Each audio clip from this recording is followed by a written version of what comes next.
चलिए अब बात करते हैं सिसोदिया की। ईडी ने शुक्रवार को दिल्ली, बिहार और यूपी के 15 ठिकानों पर छापेमार कार्रवाई की। ये छापेमारी लालू यादव और उनके करीबियों के ठिकानों पर की गई। ईडी ने दिल्ली में फ्रेंड्स कॉलोनी स्थित तेजस्वी यादव के घर पर भी रेड मारी है। पटना में आरजेडी के पूर्व विधायक अबू दोजाना के घर पर भी ईडी की टीम पहुंची। इससे पहले सीबीआई ने लालू यादव और उनकी पत्नी राबड़ी देवी से पूछताछ भी की थी। ईडी ने इस मामले में सीबीआई की शिकायत पर prevention of money laundering act के तहत केस दर्ज किया है। लैंड फॉर जॉब्स स्कैम मामले में लालू परिवार को 15 मार्च को दिल्ली की अदालत में भी पेश होना है। बीते महीने दिल्ली की राउस एवेन्यू कोर्ट ने लालू यादव, उनकी पत्नी राबड़ी देवी और बेटी मीसा भारती को समन जारी किया था।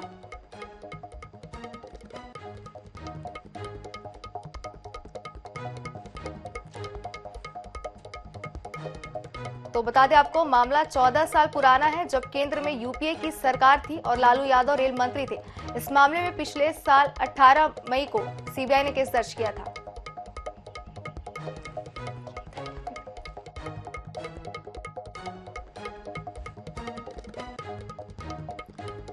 तो चलिए अब बात कर लेते हैं सिसोदिया की, जहां शराब घोटाले में जेल में बंद दिल्ली के पूर्व उप मुख्यमंत्री मनीष सिसोदिया पर सीबीआई और ईडी का शिकंजा कसता जा रहा है। बता दें, आम आदमी पार्टी के नेता सिसोदिया को शुक्रवार को राउस एवेन्यू कोर्ट में पेश किया गया। सिसोदिया सीबीआई के केस में न्यायिक अभिरक्षा में तिहाड़ में बंद थे। उनकी जमानत अर्जी पर विचार के लिए कोर्ट में पेश किया गया। कोर्ट ने जमानत अर्जी पर विचार के लिए 21 मार्च की तारीख दी है। और बता दें कि इधर ईडी ने सिसोदिया पर दर्ज मामले में 10 दिनों की रिमांड मांगी है, जिस पर राउस एवेन्यू परिसर में ही स्थित ईडी कोर्ट ने विचार करने के बाद फैसला सुरक्षित रख लिया। अब इस मामले में फैसला चाहे जब भी है, जमानत पर विचार तक यानी कि 21 मार्च तक सिसोदिया को जेल में रहना तय हो चुका है। इधर ईडी के केस में ईडी ने कोर्ट में कहा कि 6% की जगह 12% मार्जिन दिया गया। कुछ कंपनियों को थोक में ठेका देने की साजिश रची गई। साथ ही शराब नीति से कुछ खास लोगों को फायदा पहुंचाया गया। इतना ही नहीं, शराब बिक्री के तय नियमों का उल्लंघन किया गया और सिसोदिया के कहने पर नियमों को बदला गया। ईडी ने यह भी कहा कि बिना लॉटरी के लाइसेंस दिया गया। पूरी साजिश को विजय नायर अंजाम दे रहा है, जो सिसोदिया के प्रतिनिधि के तौर पर काम करता था।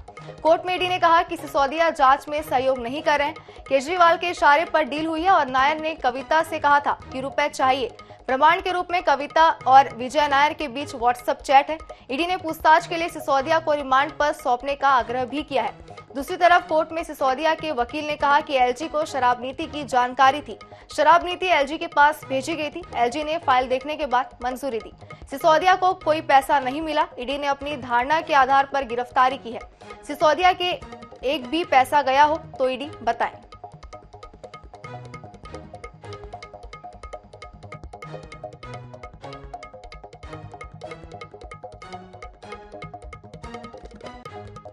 आपको बता दें कि केजरीवाल के सारे इशारे पर ये सारी डील हुई है। ईडी ने तमाम बातें जो है कही। साथ में उन्होंने ये भी आरोप लगाया कि सिसोदिया उनके साथ कोऑपरेट नहीं कर रहे हैं, उनके सवालों के सही तरीके से जवाब जो है वो नहीं दे रहे हैं। और बता दें कि अब ईडी ने 10 दिनों की रिमांड भी मांगी है। आपको बता दें कि 6% की जगह 12% मार्जिन दिया गया था। तमाम बातें ईडी ने कही। शराब नीति से खास लोगों को फायदा पहुंचाया गया था। केजरीवाल के इशारे पर जो है ये डील हुई है। तमाम बातें ईडी ने किया और आरोप भी लगाया कि मनीष सिसोदिया जो है उनके साथ किसी भी तरीके से कोऑपरेट नहीं कर रहे हैं, उनके सवालों का जवाब नहीं दे रहे हैं। तो आपको बता दें कि 7 दिनों की रिमांड पर जो है लिया गया सिसोदिया को। और बता दें कि ईडी ने ये रिमांड पर लिया 7 दिनों के लिए। और बता दें कि 7 दिनों के बाद ही जो है तमाम पूछताछ उनसे किए जाएंगे। और पहले भी ईडी ने कई तरीके के आरोप जो है सिसोदिया पर लगाए। कोर्ट में पेशी के दौरान उन्होंने साफ तौर पर कहा था कि सिसोदिया उनके सवालों के जवाब सही तरीके से नहीं दे रहे हैं। तो बता दें कि 21 मार्च को जो है वो अगली सुनवाई होगी। तो बता दें आपको एक बार फिर, शराब घोटाले में जेल में बंद दिल्ली के पूर्व उप मुख्यमंत्री मनीष सिसोदिया पर सीबीआई और ईडी का शिकंजा जो है लगातार कसता जा रहा है। बता दें, आम आदमी पार्टी के नेता सिसोदिया को शुक्रवार को राउस एवेन्यू कोर्ट में पेश किया गया। सिसोदिया सीबीआई के केस में न्यायिक अभिरक्षा में तिहाड़ में बंद थे। उनकी जमानत अर्जी पर विचार के लिए कोर्ट में पेश किया गया। कोर्ट ने जमानत अर्जी पर विचार के लिए 21 मार्च की तारीख दी है। इधर ईडी ने सिसोदिया पर दर्ज मामले में 10 दिनों की रिमांड मांगी। और बता दें कि इस पर राउस एवेन्यू परिसर में ही स्थित ईडी कोर्ट ने विचार करने के बाद फैसला सुरक्षित रख लिया। अब इस मामले में फैसला चाहे जब भी आए, जमानत पर विचार तक यानी कि 21 मार्च तक सिसोदिया का जेल में रहना तय हो चुका है। तो बता दें आपको 21 मार्च को उनकी पेशी होगी, जिसमें पूछताछ ईडी उनसे करेगी। और इधर ईडी के केस में ईडी ने कोर्ट में कहा कि 6% की जगह 12% मार्जिन दिया गया। कुछ कंपनियों को थोक में ठेका देने की साजिश भी रची गई।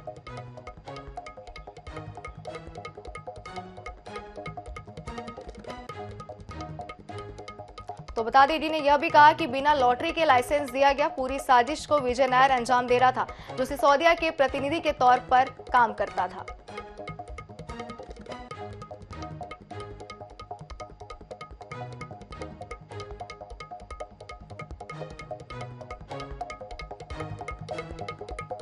तो बता दें सिसोदिया को कोई पैसा नहीं मिला। ईडी ने अपनी धारणा के आधार पर जो है गिरफ्तारी की है, तमाम बातें भी सामने आई है।